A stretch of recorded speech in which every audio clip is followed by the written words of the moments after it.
Import ব্যবসার বুদ্ধি, ভাই কোন ব্যবসাটা করলে ভালো হবে, আমি নির্দিষ্ট কোনো ব্যবসা না বলে ব্যবসার ধরনগুলা বলে দিই।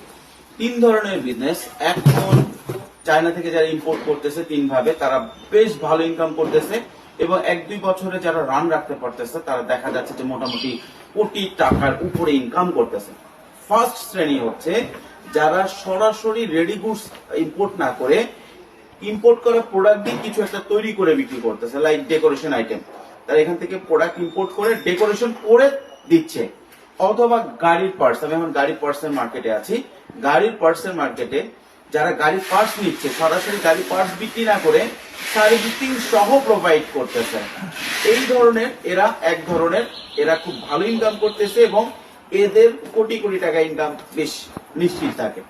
2 নম্বর হচ্ছে যারা বড় কোনো ব্র্যান্ড, চাইনিজ বড় কোনো প্রোডাক্টের ব্র্যান্ডের আপনার ডিলারশিপ নিয়ে নিচ্ছে, ফুল ডিস্ট্রিবিউটার, যে আমি বাংলাদেশের প্রোডাক্টটা চাইতে আছে, আমি চাইনা একটা ভালো ব্র্যান্ডের ডিস্ট্রিবিউটারশিপ নিয়ে গেলাম, আমি আর কারো কাছে বাংলাদেশে আর কারো কাছে মাল পাওয়া যাবে না, শুধু আমার কাছে পাওয়া যাবে। এটা হচ্ছে 2 নম্বর। আর 3 নম্বর হচ্ছে যা তারা এদের একটু সময় লাগে গ্রো করতে, সেটা হচ্ছে যে কোনো আইটেম চায়না থেকে নিচ্ছে, ঠিক আছে ইম্পোর্ট চায়না থেকেই করতেছে, কিন্তু তারা নিজেদের ব্র্যান্ডে বিক্রি করতেছে। বাংলাদেশে নাম বলবো না, ব্র্যান্ড